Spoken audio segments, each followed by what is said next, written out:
श्रीमद् भगवद गीता,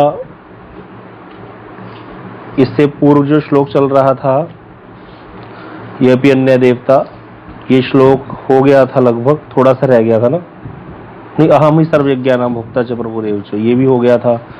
श्लोक नंबर 25 भी हो गया था। इसमें लास्ट में जाकर थोड़ा सा रह गया था, उसको कर लेते हैं, शेयर करना पड़ेगा।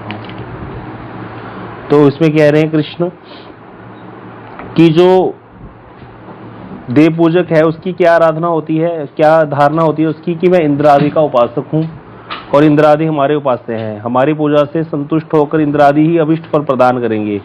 लेकिन मेरे भक्त ऐसा समझते हैं कि मैं सर्वशक्तिमान सर्वेश्वरेश्वर हूँ, वासुदेव का उपासक हूँ और वो केवल मेरे ही आराध्य हैं, ऐसा सोचता है भक्त।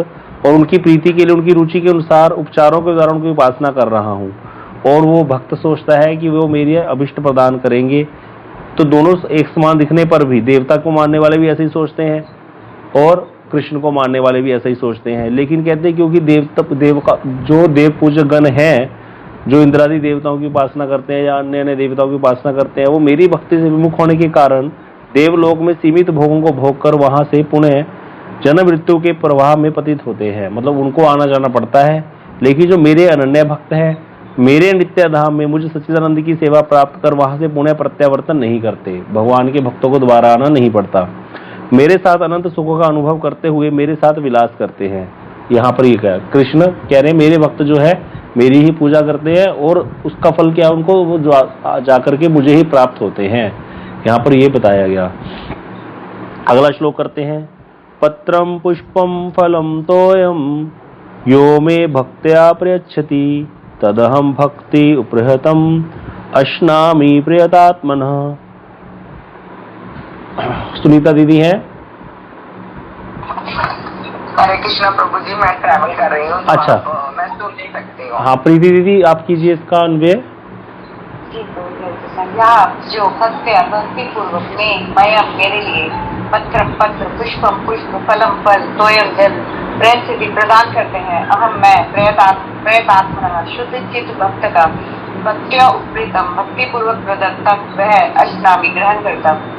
जो भक्ति पूर्वक मुझे पत्र पुष्प फलादि प्रदान करते हैं, मैं उन शुद्ध चित्त भक्तों के द्वारा भक्ति पूर्वक प्रदत्त उन समस्त वस्तुओं को ग्रहण करता है। ये इम्पोर्टेंट श्लोक है। ये भगवान यहाँ पर अन्य भक्तों के लिए कह रहे हैं कि भाई जो मुझे पत्र पुष्प भक्ति पूर्वक देता है, उन शुद्ध चित्त यहाँ पर इम्पोर्टेंट नोट करने वाला द्वारा भक्ति पूर्वक प्रदत्त उन समस्त वस्तुओं को ग्रहण करता हूँ। और एक शब्द ध्यान दीजिए, यहाँ पर भक्त्या 2 बार आया है, एक ही शब्द, पुनरावृत्ति है श्लोक में।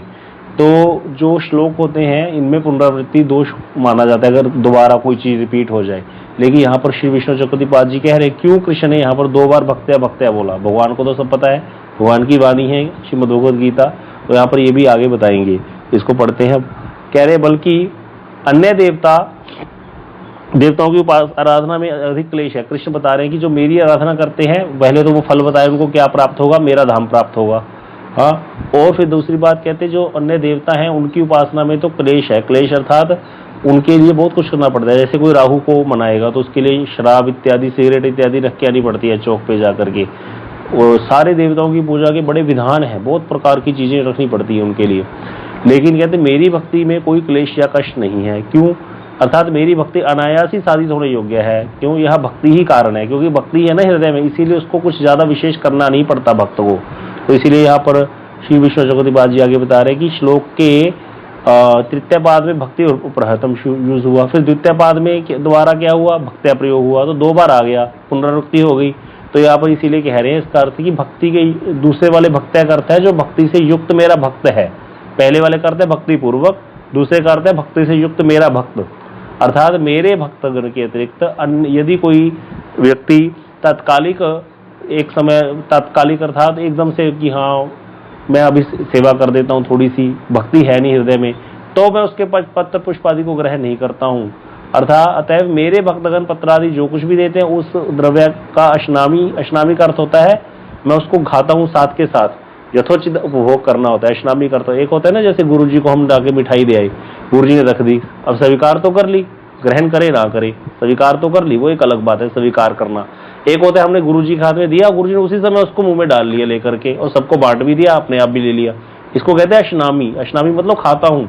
तो भगवान कह रहे हैं जो मेरे भक्त हैं, जो मुझे जो कुछ भी देते हैं, जो कुछ भी देते थे, पहली 4 चीजें भगवान ने बताई। कौन कौन सा? तुलसी पत्र, पत्र अर्थात तो तुलसी दल, पुष्प अर्थात पुष्प, और फूल, फल अर्थात ऋतु फल, जो भी ऋतु फल आ रहा है उस समय, जैसे आजकल अभी सेब ज्यादा आ रहा है, बाबू गोश आ रहा है, वो उस समय जो आ रहा है फल, ऋतु फल जो मुझे देगा। और उसके बाद फल, जल, 1 लोटा जल, तुलसी दल, 1 लोटा जल, 1 पुष्प और 1 फल, ऋतु फल, जो मुझे भक्ति सहित देता है मेरा भक्त जो है, उसका मैं उसको उसी समय ग्रहण कर लेता हूँ, भगवान कह रहे हैं। लेकिन यह वस्तु भक्ति सहित समर्पित होनी चाहिए, ना कि किसी से अनुरोध करने से दी हुई। मतलब किसी ने कह दिया सेवा कर दिया करो थोड़ी, इधर भी तुम देवताओं की भी करते हो, ऐसे नहीं। जो भक्ति जो मेरा भक्त है उसके द्वारा दी हुई ग्रहण करता हूँ। अगर कहते ही ना कि हाँ एक और चीज बता रहे हैं, और यदि मेरे भक्त का शरीर अपवित्र हो तो मैं उस प्रदत्त वस्तु का अस्वीकार कर देता हूँ। इसका अर्थ क्या है? प्रेत आत्मा का अर्थ यहाँ पर दोनों चीजें नहीं है। प्रेत आत्मा का अर्थ होता है शुद्ध अंतःकरण वाला, और प्रेत आत्मा का अर्थ होता है शुद्ध शरीर वाला भी। तो यहाँ पर कैसे बताया गया इसको कि जैसे हमारे नियम है कि दीक्षित व्यक्ति भोग लगा सकता है भगवान को, भाई लगा तो सकता है दीक्षित व्यक्ति भोग, लेकिन दीक्षित व्यक्ति को फिर बहुत सारे नियम भी होते हैं, उसको अपना पवित्र रखना पड़ता है शरीर। जैसे कि अगर टॉयलेट जाएगा तो वहां पर उसको नहा के ही आना पड़ेगा, स्नान करना पड़ेगा, फिर तिलक धारण करेगा, हर समय तिलक धारण किया होना चाहिए, तभी उसके द्वारा वस्तु निवेदित भोग लग सकती है। तो जो शरीर है वो शुद्ध होना चाहिए। अगर अभी भक्ति उतनी नहीं आई, मतलब अभी अंतःकरण पवित्र नहीं हुआ मान लो, तब भी दीक्षित व्यक्ति का शरीर तो शुद्ध होना ही चाहिए, बाहरी शुद्धि भी जरूरी है, यहाँ पर ये कह रहे हैं। आगे फिर बताएंगे जिसका चित्त ही शुद्ध हो गया वो कैसे भी लगाता रहे, क्योंकि वो तो अंदर से शुद्ध हो चुका है पूरा। तो यहाँ पर ये कई लोग कहते हैं ना भगवान तो भाव के भूखे हैं, वो भाव भक्तों के लिए है। हमारे लिए तो हमें नियम पालन करने पड़ेंगे, क्योंकि हमारे अंदर भाव भी नहीं है और हम नियम भी ना पालन करें, विधि का भी अनुसरण ना करें, तो विधि जरूरी है। लोग कहते हैं भगवान ने शबरी के जूठे बेर खाए, हम कुछ भी भगवान को भोग लगाएंगे। हमारे संगरूर में एक व्यक्ति को चाय रख देता था ठाकुर जी के सामने, मैंने कहा चाय रख देते भैया, चाय तो नशा होता है। बोला नहीं, भगवान को जो दो वही खाते हैं, हम जो खाते हैं वही भगवान खाते हैं हमारे। प्याज लहसुन वाला भोग लगा देते थे, तो ये चलेगा नहीं। इसीलिए कह रहे हैं अगर मेरे भक्त का शरीर अपवित्र है तो मैं उसके प्रदत्त वस्तु को अस्वीकार कर देता हूँ। इसीलिए कहते हैं प्रेतात्मना, जिसका शरीर शुद्ध है। प्रेतात्मा का एक अर्थ है शरीर शुद्ध लिया गया, जिसका अंतःकरण अभी शुद्ध नहीं हुआ। उसके बाद जैसे यहाँ पर रजस्वला स्त्री का भी बताया गया, जिसको ये स्त्रियों को जो 3 दिन तक अशुद्ध रहती हैं स्त्रियां, उस समय भी भोग नहीं बनाना चाहिए, लगाना नहीं चाहिए, वो भगवान स्वीकार नहीं करते भले ही दीक्षित है। इसीलिए यहाँ पर अथवा प्रेतात्मा का तात्पर्य जिनका अंतःकरण शुद्ध है उसके द्वारा प्रदत्त वस्तु को स्वीकार करता हूँ। जो अंतःकरण शुद्ध हो गया फिर कोई बात नहीं है, फिर उसके प्रदत्त वस्तु को मैं स्वीकार कर लेता हूँ। अंतःकरण शुद्ध मतलब काम क्रोध लोभ मोह मद मात्सर्य से रहित हो गया हृदय, सारे अनर्थ जा चुके हैं, पूरा भक्त बन चुका है, भगवान का संबंध ज्ञान हो चुका है। ऐसा जो भक्त है उसकी प्रदत्त वस्तु को मैं स्वीकार करता हूँ, और मेरे भक्त के अतिरिक्त अन्य किसी का भी अंतःकरण शुद्ध नहीं है, वो तो है ही। तो परीक्षित महाराज ने कहा है पवित्र आत्मा वाले पुरुष श्री कृष्ण पाद पद्म का त्याग नहीं करते हैं। जो पवित्र आत्मा तथा शुद्ध अंतःकरण वाले वो भगवान के चरणों को त्याग नहीं कर पाते। शुद्ध चित्त होने का लक्षण यही है कि मेरी चरण सेवा का त्याग करने में असमर्थ होंगे वो, ये शुद्ध चित्त होता है, वो भगवान की सेवा नहीं छोड़ सकते। अतएव यदि कभी किन्हीं के चित्त में काम क्रोध आदि देखा भी जाता है, ये किनके लिए बोला गया? जो उस लेवल तक पहुंच गए हैं। कई लोग इस श्लोक को यहाँ पर ही समझ लेते हैं, इस व्याख्या को, इसका अर्थ भक्ति के अंदर काम क्रोध भी है, भगवान कह रहे हैं, और वो मेरी सेवा भी कर रहे हैं तो मैं उसको अशनामी, मैं उसको साक्षात लेता हूँ। नहीं, ऐसा नहीं है। ये किनके लिए बोला गया? जो सेवा त्याग करने में असमर्थ है। हमारे को तो टेंशन पड़ जाती है मेरे जैसे व्यक्ति को, तो अभी भोग लगेगा, फिर आएगा बाहर, फिर ठंडा हो जाएगा, ठाकुर जी को ही लगता रहता है भोग सारा दिन। तो ऐसे व्यक्ति का नहीं कह रहे, किसका? जिसका अंतःकरण शुद्ध है, जो कृष्ण के लिए ही उठता है, कृष्ण के लिए सोता है, कृष्ण अर्पित आत्मा है, जो जिसका अंतःकरण शुद्ध है। लेकिन अगर उसमें थोड़ा बहुत कोई आभास देखा जा रहा है अनर्थों का, थोड़ा बहुत कोई आभास है, तो उसको कैसे मानना पड़ेगा? विष दंतहीन सर्प के डसने के समान। अगर जो मदारी का सांप होता है वो क्या है, उसको तो खिलौना है उसके लिए, वो सबका मनोरंजन करता है। इसी प्रकार अगर किसी शुद्ध भक्त के अंदर थोड़ा बहुत कोई काम क्रोध देखा जाता है, आभास देखा जाता है, तो उसका अनर्थ नहीं समझना चाहिए, वो कुछ अनर्थ नहीं करेगा किसी का, उसका भी भगवान ग्रहण करेंगे। लेकिन जिसका भी अंतःकरण शुद्ध नहीं हुआ है उसको क्या करना पड़ेगा? दीक्षित हो गया है, अंतःकरण शुद्ध नहीं हुआ, दीक्षित हो गया है, अंतःकरण शुद्ध नहीं है, भक्ति कर रहा है अभी, उसका भगवान भोग स्वीकार करेंगे कि नहीं करेंगे? बताओ, क्या लगता है आप किसी को?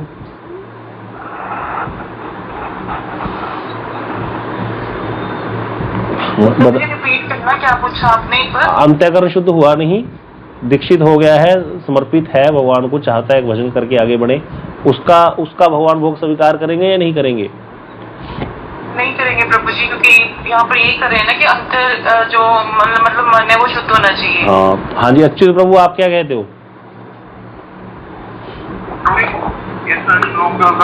अगर मतलब शरीर शुद्ध रखेगा तो कर सकते हो। हाँ जी प्रीति दीदी आप बताइए। प्रभु जी मैंने गुरुदेव के लेक्चर में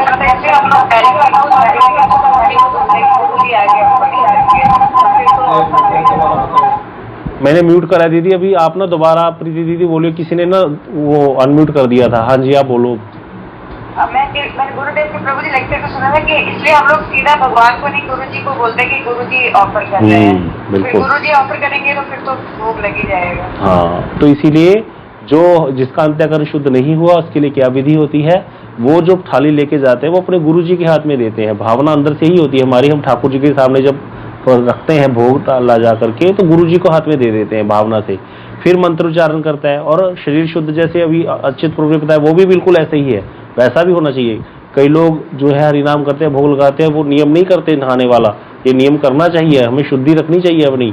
ऐसा नहीं है गंदे मंदे वस्त्र पहन करके घूम रहे हैं, कहीं भी बाहर जाने वाले वस्त्र अलग होते हैं, वैष्णव का नियम होता है ये, बाहर जाएंगे घूमने फिरने जाना है, कोई काम जाना है, कोई सब्जी तरकारी लेके आने, अलग वस्त्र होंगे। घर में आकर अलग वस्त्र रहते हैं जो शुद्ध रहते हैं, उन वस्त्रों को पहन करके ही वो सारी सेवा करते हैं, क्योंकि घर में रहेंगे तो भोग लगाना है, सब कार्य करने, तो इसीलिए 2 जोड़ी कपड़े रखने चाहिए। इस प्रकार से करने से क्या रहता है? शुद्धि रहती है। और रात्रि में जो सोने वाले कपड़े वो अलग होते हैं, उसको आप जब रात में तमोगुण हावी होता है, सोता है व्यक्ति, तो कपड़ों को त्याग कर देना चाहिए। फिर वो चाहे आप दोबारा पहन सकते हो अगली रात में, लेकिन दिन में आपको सेवा करनी है तो आपके जो वस्त्र हैं वो शुचि ही होने चाहिए। ये शुचि का अर्थ यहाँ पर ये नहीं कि मतलब आप आज के कल नहीं पहन सकते, कई बार पहन नहीं सकते अगर साफ पड़े हैं, पर उनका ये नहीं कि उनको पहन करके हम टॉयलेट चले गए उन वस्त्रों में, ये फिर वहां पर दोष हो गया। शुद्धि रखनी जरूरी है, तो ये आचार विचार भी ध्यान रखना चाहिए सबको, तभी भगवान को भोग लगता है। हमारा एफर्ट ही देखते हैं भगवान, अगर हम एफर्ट नहीं करेंगे, जैसे मर्जी चलते रहो, भगवान ने शबरी के जूठे बेर खाए थे, भगवान ये करते हैं, भगवान वो करते हैं, भगवान ने छिलके खाए थे, ये चलता नहीं है। वो छिलके जिसके खाए थे वो अलग है, हमारे अंदर वो वाली भावना भी नहीं आई। दूसरा जो दीदी ने भी बताया, भगवान को भोग लगाने के समय हम गुरु जी के हाथ में थाली देंगे, गुरु जी अपने आप लगाएंगे भोग, हम उसके द्वारा ही ग्रहण करेंगे, यही भावना रहती है, तो ये पता होना चाहिए। तो ये यहाँ पर इस श्लोक में ना कई चीजें आती हैं, जैसे यहाँ पर भगवान ने एक बात और कही कि मैं जो मेरा भक्त नहीं है उसके द्वारा ग्रहण नहीं करता हूँ, इस चीज को भी समझ ले। वो कई लोग कहते हैं भगवान तो भाव के भूखे हैं, जो बिल्कुल भजन नहीं करते वो ऐसी ऐसी बातें करते हैं, भगवान को बढ़िया बढ़िया चीजें नहीं चाहिए। देखो अगर सामर्थ्य है, देखो यहाँ पर तो भगवान ने घोषणा कर दी, मुझे पत्र पुष्प फल और जल, बस 4 चीजें दे दो और मैं प्रसन्न हूँ, संतुष्ट हूँ। लेकिन देखा जाता है कि भाई कई बार देखा जाता है वैष्णव लोग बहुत ज्यादा कहते हैं किसी को बढ़िया भोग लगाओ ठाकुर जी को, आज भंडारा कर दो, 56 भोग लगा दो, है कोई ऐसे उत्सव होता है तो भाई ऐसे करते हैं। भगवान ने तो आज्ञा नहीं दी मेरे को 56 भोग लगाओ, कहीं भी वर्णन नहीं आता, फिर 56 भोग क्यों लगाते हैं भक्त लोग? बताओ इसका उत्तर कोई।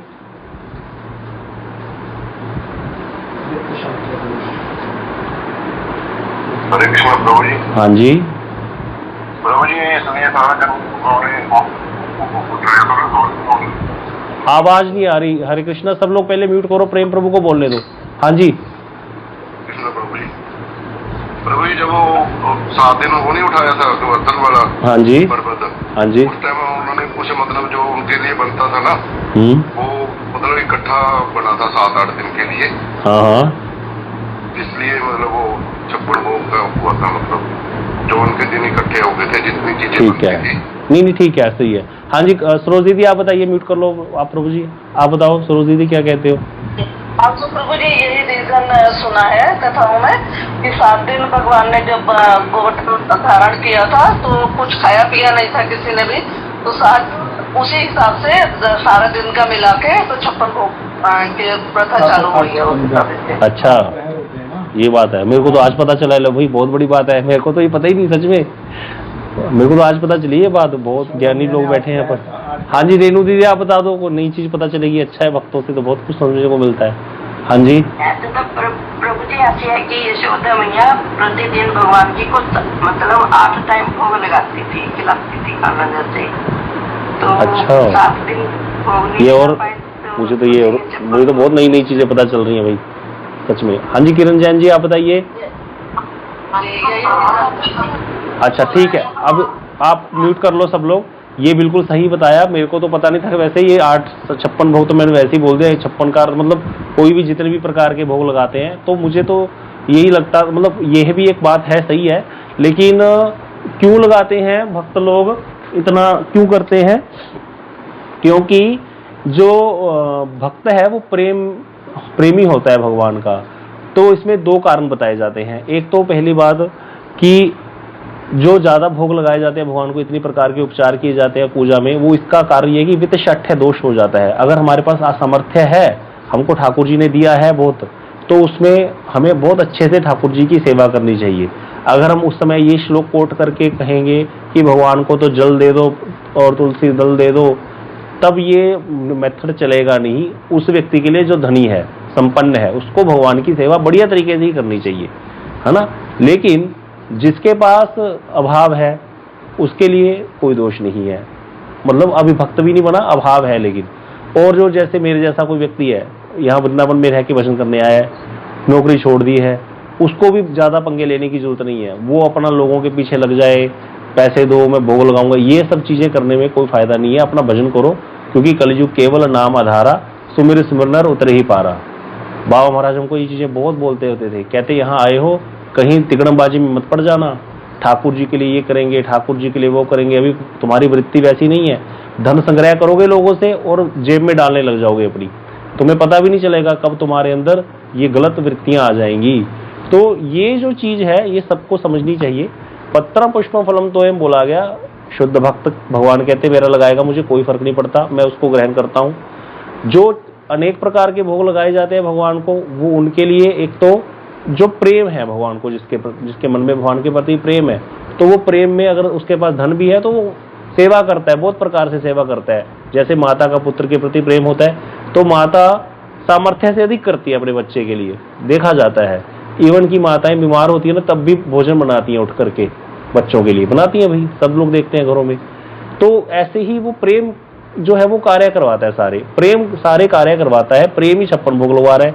56 के 108 1008 तरह के भोग ही लगवाता है वो प्रेम। तो ये तो एक कारण हो गया।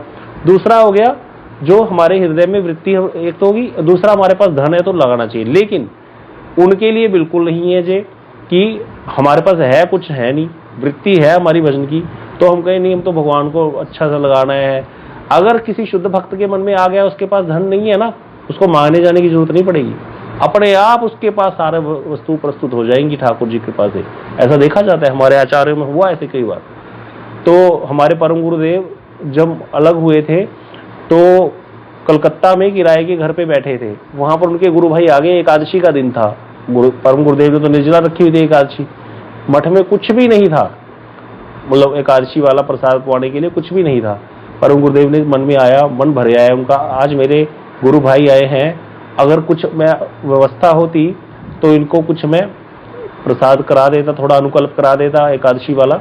लेकिन उनके पास अभाव था, पैसे भी नहीं है मठ में और कोई वस्तु भी नहीं है, इस प्रकार आलू इत्यादि भी नहीं थे। तो अब आलू तो खिला ही सकता है व्यक्ति, आलू भी नहीं थे। उसी समय एक पक्षी आया, पता नहीं कहां से, एक पोटली में पैसे फेंक गया। ये देखी हुई घटना है सबकी। वो पैसे आए, उससे धन से सामान आया और चीज बन गई। भक्ति विचार यावर गोसाई महाराज जी के बारे में आपको कथा सुनाई थी। कुछ भी नहीं था मठ में। महाराज जी के शिष्य लोग पूछने लगे कि क्या करेंगे, तो उन्होंने कहा कि तुम लोग कीर्तन करो और बाहर ताला लगा दो, मतलब मेन जो गेट है उसको बंद कर दो, अंदर से ताला लगा दो। ताला लगा के बैठ गए, कीर्तन करने बैठ गए। कीर्तन की ध्वनि प्रचंड आ रही है और महाराज जी का कक्ष था ऊपर, महाराज जी ऊपर बैठ गए, वहां जाकर भजन कर रहे हैं। ये शायद उनकी बात है, भक्ति नहीं, ये उनकी है ये जो जिन्होंने इमलीतला मठ को संभाला था पहले, मेरे को भक्ति सार गोसाई महाराज जी, उनकी कथा है ये। तो उन्होंने क्या किया, भजन करने बैठ गए, अपना नाम करने बैठ गए, कृष्ण को पुकार रहे हैं या भजन कर रहे हैं, अपना कुछ नहीं कह रहे। कोई मठ में अभाव था, पता नहीं बहुत बड़ा उत्सव था, कुछ भी नहीं था। इतने में एक व्यक्ति गेट खटखटा रहा है बार बार, और इधर अंदर तो कीर्तन चल रहा है, उनको सुनाई नहीं दे रहा, कीर्तन की ध्वनि इतनी तेज चल रही है, मृदंग बज रहे हैं, करताल बज रही है। महाराज जी का कक्ष मेन गेट के ऊपर ही था। महाराज जी को पता चल गया, महाराज जी अंदर से आए, बरामदे में बीच में आकर ऊपर से आवाज दी, भैया बाहर कोई खड़ा है, ताला खोलो और देखो क्या हो गया। जब देखा तो वो व्यक्ति इतना सामान, बोरियां भर भर के सामान आया पड़ा था। उसको पूछा, भैया तुमको किसी ने भेजा? वो बोला मैं तो यहाँ से जा रहा था। वो कहता फलाने गुड़िया मठ में ये सामान पहुंचा दो, मैं जा रहा हूँ, मुझे जल्दी है। बताओ, पहुंचा दिया ना अपने आप कृष्ण ने। तो ये देखी हुई घटना है सबकी। तो भक्त जो है, अनन्य जो भक्त होगा, उसको कहीं भी उसको मांगना नहीं पड़ेगा। हाँ, तो इस तरह से बहुत सारी कथाएं मेरे गुरुदेव अनंत वसुदेव में एक मंदिर है जहाँ पर अंबिका कालना में, वहां पर अपने आप सारी चीजें, मतलब मेरे गुरुदेव श्री भक्ति ज्ञान भारती गोसाई महाराज जी बोलते उत्सव रख दिया भक्ति प्रमोदपुरी महाराज जी ने, और कुछ है नहीं। मैं कहते सवेरे सवेरे जल्दी जल्दी पहुंच गया। मेरे गुरुदेव कहते मायापुर से जब पहुंचे कालना में तो जाकर मैंने कहा महाराज जी क्या व्यवस्था है? बोले आनंद लीला में प्रभु जाने। आनंद लीला में प्रभु, वहां पर एक प्रभु जी रहते थे, उनका नाम भी आनंद लीला में था। हाँ, अब ये नहीं पता चल रहा आनंद लीला में भगवान का नाम भी आनंद लीला में है। आनंद और लीला में लीला करते हैं प्रभु, कौतुकी है। तो कह रहे हैं आनंद लीला में प्रभु जाने, मुझे क्या पता। महाराज जी ऐसे, भक्ति प्रमोदपुरी महाराज जी ऐसे बैठते थे, कूप सा रखता था उनके, ऐसे नाम करे जा रहे हैं, कोई व्यवस्था नहीं है, कुछ नहीं, बर्तन तक नहीं थे। तो मेरे गुरुदेव कहते मैं सोच रहा हूँ ये किसका नाम। मैंने कहते आनंद प्रभु से पूछा, आनंद लीला में प्रभु से पूछा, प्रभु जी क्या व्यवस्था है? बोले मुझे क्या पता, मुझे तो महाराज जी ने इसके विषय में कुछ बताया ही नहीं, भंडारा रख दिया। लो, उनको भी नहीं कुछ पता। महाराज जी कहते आनंद लीला में प्रभु जाने। आनंद लीला में प्रभु मतलब भगवान जाने का, वो प्रभु जाने पता नहीं किसको कह दिया, अपना भजन करने लग गए। और वहां क्या हाल हुआ, महाराज जी मेरे गुरुदेव कहते मैं बाहर गया, पहले तो किसी घर में वहां कमेटी का एक बंदा रहता था, उससे मैंने बर्तन मांगे, क्योंकि बर्तन भी नहीं थे, मठ में अभाव था उस समय। अनंत वसुदेव मंदिर में, आज भी आप जाओगे अनंत वसुदेव मंदिर जीर्ण अवस्था में है, तो उसको महाराज जी ने ले लिया था। जब वो बर्तन लेके आए तो उन बर्तनों का शुद्धिकरण करना पड़ता है, बाहर के बर्तनों में पता नहीं क्या पका हुआ है, तो इसीलिए उनको तेल लगा लगा करके, घी लगा लगा के जलाया सारा, उनको शुद्धिकरण किया। मेरे गुरुदेव कहते मैंने सोचा कम से कम पानी तो चढ़ा दूं, है ना, बाकी देखेंगे बाद में। गुरुदेव ने पानी भर भर के बर्तनों में, 2-3 बर्तनों में पानी चढ़ा दिया, उबल रहा, मतलब पानी उबल रहा है, ना चावल है ना सब्जी है उबालने के लिए, मतलब सब्जी चावल तभी तो पानी। कहते पता नहीं क्या हुआ, जैसे ही सूर्य उदय हुआ, जैसे अभी सूर्य उदय हुआ ना, कहाँ से लोग आने शुरू हो गए। कोई आटा ला रहा है, कोई चावल ला रहा है, कोई दाल ला रहा है, कोई नमक ला रहा है, कुछ भी नहीं था, तेल नहीं है, आटा नमक नहीं है, कुछ भी नहीं है, सारा सामान अपने आप आने लग गया। और इतना आया, गुरुदेव कहते, मेरे गुरुदेव बताते थे कि भंडारा चलता रहा पूरा दिन, लोग आते रहे, खाते रहे, आता रहा सामान, फिर अगले दिन भी चलता रहा, 3 दिन भंडारा ही चलता रहा, एक दिन का भंडारा 3 दिन चला।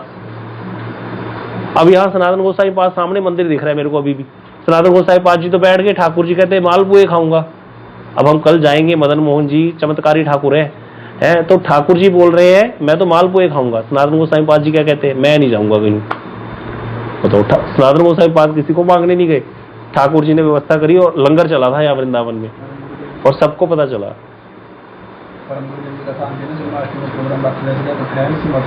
ये नहीं मुझे पता। तो कितनी ही कथाएं हैं। हाँ, अच्छा, तो कितनी ही कथाएं, इसकी कितनी कथाएं हैं ये। तो भक्त जो है, शुद्ध भक्त, उनको कुछ करना नहीं पड़ता। इसीलिए भगवान कह रहे हैं, बाबा महाराज हमारे बताते थे, कहते मुझे होता था मैं कम से कम आरती तो करूं, जोत जलाऊं। तो कहते प्रियशरण दास बाबा जी महाराज जी ने वो भी मना कर दिया, बोले लाला जोत जलाएगा तो तुझे घी की आवश्यकता पड़ेगी, घी तेरे पास है नहीं, अब इसके लिए तुझे फिर सेठों के पीछे जाना पड़ेगा, सेठ आएंगे तो उनकी ताबेदारियां करेगा, तू पीछे पीछे घूमेगा अपना भजन छोड़ करके। तो कहते मैंने कहा बाबा लेकिन आरती तो करने का मन होता ही है भाई, वैष्णव को ये तो होता है कम से कम आरती तो करें, दीप घुमाएं ठाकुर जी के सामने, इतना तो करना ही है। लोग तो अखंड जोत जलाते हैं, हम तो हमारे ठाकुर जी के सामने थोड़ा सा दीप ही घुमाना होता है, वो भी ना करें। तो बोले कोई बात नहीं, ब्रज की लता पता जो नीचे टूटी पड़ी होती है, तोड़ना नहीं है पत्ता, पहले से गिर जाते हैं, उनको उठाया करो, धो करके उसी को घुमा दिया करो, आरती हो गई। बताओ ऐसी वाली भक्ति, ये शिक्षा प्रदान करी वहां पर। लेकिन बिल्कुल मत मांगने जाना कहते किसी से, अपना भजन करो बस। यहाँ आए हो छोड़ करके नाम जप करो, हरि कीर्तन करो, कथा श्रवण करो, यही करो, परिक्रमाएं करो, इस चीज में मत पड़ना। तो देखा जा रहा है कि अब यहाँ वहां कितना 65,000 गायों की सेवा हो रही है। एक गाय रखनी आसान नहीं है, 65,000 गायों की सेवा हो रही है। फ्री परिक्रमा चलती है, ब्रजमंडल परिक्रमा। जिसके गुरु ने, जिस चेले के गुरु ने उसको ये बोला हो कि तुम आरती के लिए घी के लिए भी आवश्यकता मत, किसी की अपेक्षा मत करना, सोचो तो सही। जिसको घी के लिए भी अपेक्षा करने के लिए मना किया है गुरु ने, ऐसा गुरु, ऐसे महाराज जिनको घी के लिए भी अपेक्षा करने के लिए मना कर दी। घी, भाई घी रखोगे तो घी खत्म हो जाएगा, तो अपेक्षा करोगे किसी से, घी लेके आया कि नहीं आया, चिंता करते रहोगे वो भक्त आया नहीं बेचारा घी लेके, मैं आरती कैसे करूंगा। घी के लिए भी मना कर दिया। उनके यहाँ 70,000 गाय पल रही हैं और उनके यहाँ पर कितने ही बच्चे रह रहे हैं, कितने लोग रह रहे हैं, खा रहे हैं, पी रहे हैं, मौज ले रहे हैं सब। आप चले जाओ, आपको मना नहीं है। कोई किसी ने पैसे मांग लिए, मुझे बोल देना आके, 10 दिन लगाया अगर किसी ने पैसे मांग लिए आपसे कमरे के, एसी रूम मिलेगा रहने को। अगर पैसे मांग लिए तो मुझे बोल देना बस, आप गौशाला में रहोगे जाकर, ऐसी व्यवस्था। और जो लोग रहते हैं उनको पता है ये बात, ऐसी बात नहीं है। और फ्री परिक्रमा चलती है ब्रज राशि को, कहां से आ रहा है? इसीलिए परिक्रमा का नाम ही राधा रानी ब्रज यात्रा है। राधा रानी चला रही है, वो अपने आप चलाएगी। जो सबको दे रहे हैं वो हमारे लिए क्यों नहीं करेंगे वो? लेकिन हमारे अंदर विश्वास नहीं है। तो ये चीजें बहुत समझने वाली हैं, बहुत समझने। देखो स्वामी महाराज जी की एग्जाम्पल देकर के कई लोग बहुत चीजें करते हैं, ये इंपॉर्टेंट है हम घोड़ियों के लिए समझना। स्वामी महाराज जी को किसी ने पूछा था आपको कितना धन चाहिए, तो स्वामी महाराज ने कहा था कि मेरे को सारी दुनिया की वेल्थ चाहिए। बोले क्यों, आप तो बहुत लोभी हो। बोले हाँ मैं लोभी हूं, मैं सारी दुनिया की वेल्थ को लेकर के कृष्ण के चरणों में लगा देना चाहता हूं सेवा में। अब ये एक शुद्ध अंतःकरण चित्त वाले व्यक्ति की एक वृत्ति है, वो सबके अंदर नहीं आ सकती। यहाँ पर एक साधक के अंदर दोष आ सकता है। जो नया नया बच्चा आया है, प्रभुपाद जी ने कहा था मांगो, प्रभुपाद जी ने कहा था सेवा के लिए मांगो, मांगते मांगते कब वो 60-40 करने लग जाएगा, 50-50 करने लग जाएगा, उसको पता भी नहीं चलेगा और कहां पर जाकर उसका नाश हो जाएगा। कितने संत हैं, अगर कोई कहीं प्रचार के लिए पैसे की जरूरत है, नहीं है जरूरत, प्रचार के लिए भी पैसे की जरूरत नहीं है, तुम प्रचार के लिए आगे आ जाओ, धन अपने आप आ जाएगा। प्रभुपाद जी ने कहा था जब उनको गौरकिशोर दास बाबा जी महाराज ने सपन दिया कि तुम प्रचार करो, तब गौरकिशोर दास बाबा जी महाराज को प्रभुपाद जी ने कहा मैं प्रचार कैसे करूं, ना मेरे पास धन है, धन बल है, ना मेरे पास जन बल है। आप मुझे कह रहे हो, उस समय तक प्रभुपाद जी का 100 नाम हो चुका था, 100 करोड़ नाम जब हो चुका था। ऐसी नहीं, ये नींव बनानी पड़ती है। तो जब हुआ तो गौरकिशोर बाबा जी महाराज ने, शीला भक्तिविनोद ठाकुर जी सारे आए थे सब, उन्होंने कहा चिंता मत करो, हम भेजेंगे तुम्हारे पास लोग। कैसे कैसे लोग, बड़े बड़े स्कॉलर्स उनके शिष्य बने थे, ये साधारण थोड़ी है सारे। जब प्रभुपाद जी को मदन मोहन जी के मंदिर में एंटर नहीं करने दिया था ना, कि हम, तुमने तो मलिच्छों को भी दीक्षा दे दी, कहते तुमने तो जो है शूद्रों को भी पूजा करने का अधिकार दे दिया, तुम कहाँ के हो, ये तो सब शूद्र इकट्ठे होके आ गए। तो वहां पर ना एक महाराज जी थे, मेरे को उनका नाम याद नहीं है, उन्होंने कहा था जो ब्राह्मण से आने नहीं दे रहा था ना, पंडित मंदिर का पुजारी मदन मोहन जी के मंदिर का, उसको कहा था, कहते तुम्हारी लड़की का रिश्ता मेरे लिए आया था, तुम्हें पता है। प्रभुपाद जी के अनुगत्य में थे वो महाराज जी, कहते हमने ठुकरा दिया था क्योंकि तुम निम्न कोटि के ब्राह्मण हो, हम इतने उच्च कोटि के ब्राह्मण हैं। कहते हम इतने उच्च कोटि के ब्राह्मण होकर के जब इनका आश्रय ग्रहण कर सकते हैं तो तुम समझ लो इनकी क्या महिमा होगी। वो एकदम से थर-थर कांपने लग गया था। उसको जब समझ आ गई तो अच्छा ये वो व्यक्ति है जिसने मेरी बेटी का रिश्ता ठुकरा दिया था ब्राह्मण होकर के भी।